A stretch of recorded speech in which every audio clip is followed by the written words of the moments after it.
Hey guys, welcome back to my channel दिल से फिल्में। गाइस, आज हम बात करने वाले हैं साउथ शॉर्ट फिल्म के बारे में। इट्स ऑस्ट्रेलियन हॉरर फिल्म जिसे हम साउथ अनकट एडिशन या 0.5 वर्जन भी कह सकते हैं, because this is the origin जो मेन फिल्म से पहले भी आई थी। This film released in 2003, almost 10 minutes long, और फिर the very famous saw franchise की शुरुआत हुई। फिल्म की IMDb रेटिंग है 7.6 stars out of 10 and 94% Google users ने इस फिल्म को लाइक भी किया है। सो फ्रेंड्स, इस फ्रेंचाइज फिल्म की तरह बाकी फिल्म को भी डायरेक्ट किया है जेम्स वॉन ने। तो बिना किसी देर के लेट्स रोल द इंट्रो। कहानी की शुरुआत होती है एक इंटरोगेशन रूम से, जहां एक पुलिस ऑफिसर एक कन्फ्लिक्ट से पूछताछ कर रहा है। इस आदमी का नाम है डेविड। डेविड की हालत बहुत खराब है। डेविड पर इल्जाम है कि उसने एक आदमी का मर्डर किया है काफी ब्रूटल तरीके से। पुलिस को क्राइम स्पॉट से मर्डर वेपन, पॉसिबल क्लू मिल चुके हैं और अभी सिर्फ इस मर्डर का मोटिव पता करना बाकी है।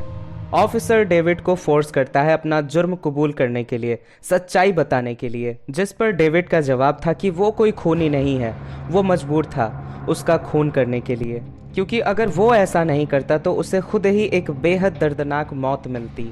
वो एक खतरनाक गेम में फंस चुका था, the game of survivor. David अपनी कहानी बताना शुरू करता है और हमें पता चलता है कि ये सब पिछली रात शुरू हुआ था, जब डेविड हॉस्पिटल से अपनी ड्यूटी खत्म करने के बाद घर जा रहा था। हमें पता चलता है कि डेविड एक चैन स्मोकर है। उसके कलीग्स उसे वार्न करते हैं कि उसकी ये हैबिट उसकी जान ले सकती है, बट डेविड को कोई फर्क नहीं पड़ता। डेविड के लिए जिंदगी ओवररेटेड है। डेविड ने ये सब कह तो दिया था, मगर वो नहीं जानता था कि नेक्स्ट कुछ ही मिनट्स में उसके साथ ऐसा कुछ होने वाला है कि उसे जिंदगी का असली मतलब समझ आ जाएगा। डेविड जब एलिवेटर के पास लिफ्ट का वेट कर रहा था, तभी डेविड को पीछे से कोई टैप करता है। डेविड जैसे ही पीछे मुड़ता है तभी उस पर कोई वार करता है, जिससे डेविड वहीं पर सेंसलेस हो जाता है। सेंस लौटने पर डेविड खुद को आधे अंधेरे कमरे में पाता है। डेविड का हैंड्स लॉक था और हेड पर एक डिफरेंट काइंड्स ऑफ डिवाइस था। डेविड को बेहद तकलीफ हो रही थी, न वो हिल पा रहा था, न वो सांसें ले पा रहा था, और ये डिवाइस तो उसके स्किन को चीर कर जैसे अंदर जा रही थी। डेविड को कोई आइडिया नहीं कि वो यहाँ कैसे पहुंचा, कौन लाया उसे यहाँ, और किसने उसकी ऐसी हालत की है, और आखिर कौन उसके साथ दुश्मनी निकाल रहा है। डेविड काफी पैनिक फील कर रहा था, और तभी उसकी नजर पड़ती है एक टीवी पर, जो अपने आप स्टार्ट हो जाती है। टीवी पर एक अजीब किस्म का क्रीपी पपेट दिखाई पड़ता है, जिसके पीछे छिपकर उसका टॉर्मेंटर बात कर रहा था। पपेट डेविड से कहता है कि तुम मुझे नहीं जानते, बट मैं तुम्हें बहुत अच्छे तरीके से जानता हूँ। चलो एक गेम खेलते हैं। तुम्हारे चेहरे पर एक डिवाइस है जो एक जोश एटर है। अगर तुमने इसे 1 मिनट के अंदर रिमूव नहीं किया तो ये डिवाइस तुम्हारा सिर चीर फाड़ के रख देगा। और इस डिवाइस को रोकने का एक ही तरीका है, तुम्हें इस डिवाइस के चाबी को ढूंढना होगा। सिर्फ और सिर्फ उसी चाबी से ये डिवाइस खुलेगा। पपेट डेविड को चाबी का लोकेशन भी बताता है। इसी रूम में डेविड को एक आदमी की बॉडी मिलेगी जिसके पेट के अंदर चाबी है, और डेविड को उस आदमी का पेट काट कर वो चाबी निकालनी है। और अगर डेविड ऐसा ना कर सका तो उसके साथ क्या होगा, उसका एक डेमोन्स्ट्रेशन डेविड को देखने को मिलता है, और डेविड कंप्लीटली डर जाता है, पैनिक होने लगता है। और अभी डेविड की चॉइस है, उसे जिंदा रहना है या मरना है। ऑफ कोर्स डेविड जीना चाहता था, तो वो अपनी पूरी ताकत के साथ अपने हाथों को फ्री करता है, बट जैसे ही वो चेयर से उठता है उस डिवाइस का एक पिन निकलकर गिर जाता है और इस डिवाइस का टाइमर ऑन हो जाता है। डेविड टेंस में पागल होने लगता है। डेविड को लाश मिल जाती है, बट ये कोई लाश नहीं थी, ये तो एक पैरालाइज्ड आदमी है। और डेविड के सामने ही उस आदमी को सेंस आ जाता है। वो आदमी डेविड को अपने इशारों से रिक्वेस्ट कर रहा था कि वो उसे ना मारे, लेकिन डेविड का समय बीतता जा रहा था, वो रुक नहीं सकता। और डेविड एक नाइफ से उस जिंदा आदमी के पेट को काट चाबी निकालता है। ओवर ब्लीडिंग की वजह से उस आदमी की वहीं पर मौत हो जाती है, और डेविड 1 मिनट इनफ होने से पहले ही उस डिवाइस को, उस ट्रैप को खोल लेता है। एंड फाइनली डेविड को मुक्ति मिल जाती है, मगर वो टेंशन, वो ट्रॉमा डेविड को अंदर ही अंदर दहला चुका था। और तभी दरवाजे से वही पपेट एक ट्राई साइकिल से डेविड के पास आता है। वो डेविड को कॉन्ग्रेचुलेट करता है जिंदा बचने के लिए। और अभी डेविड को भी पता चल चुका है कि जिंदगी कितनी कीमती है, कितनी वैल्यूएबल है, और खुद जिंदा रहने के लिए उसने किसी की जान ले ली। डेफिनेटली वो अब जिंदगी को ओवररेटेड नहीं कहेगा।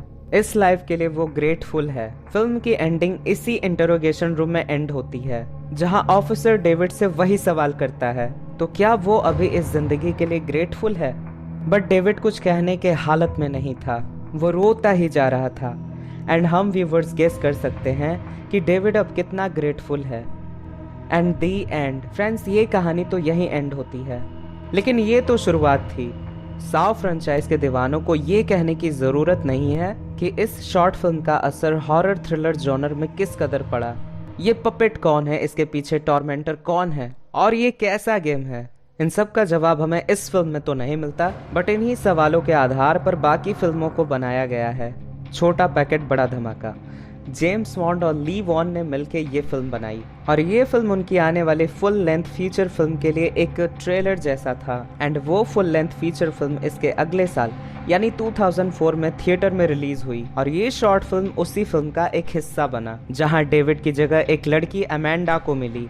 और इसके बाद तो एक के बाद एक 9 फिल्में बन गई इस फ्रेंचाइज में, और हर एक film super duper hit. Friends, ये फिल्म एक छोटी सी शो केसिंग के लिए थी, जिसे काफी कम बजट में विद इन 8 डेज में शूट किया गया, बट इन फ्यूचर इनमें जो कहानियां डेवलप हुई वो मिलियंस में बिकी।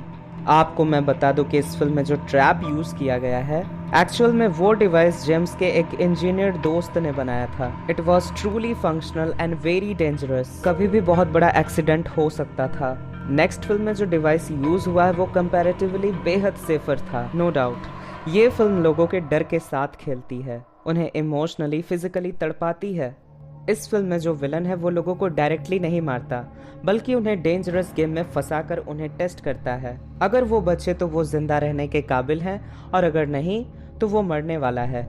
You have to fight to win, you have to fight to survive. ये फिल्म तो अपने आप में कंप्लीट है। इस फिल्म के एंडिंग में क्रेडिट रोल होने से पहले हमें एक बाथरूम की सीजर रिप्लिका देखने को मिलती है, जो हमें बाद में फुल लेंथ फीचर फिल्म में दिखाई देती है विद सम डिफरेंसेस। एंड एक छोटी सी पीपल्स भी दिखाई पड़ती है, जो बाद में ट्रैप यूज होने वाला है इसी फ्रेंचाइज की बाकी फिल्मों में। मतलब इसी छोटी सी फिल्म में आने वाली फिल्म के कॉन्सेप्ट के बारे में अच्छा खासा हिंट्स दिया गया है, जो काफी इंपॉर्टेंट है। इंडिविजुअली ये शॉर्ट फिल्म बेहद अच्छी है, काफी इंटरेस्टिंग है। Unique concept, effective plot twist and tension building काफी बढ़िया है। ओवरऑल बाकी फिल्म के साथ कंपैरिजन में भी ये फिल्म कभी भी फिट नहीं होने वाली। So this is the end guys. I think you have enjoyed my video. If you have then please hit the like button and subscribe to my channel. Tata.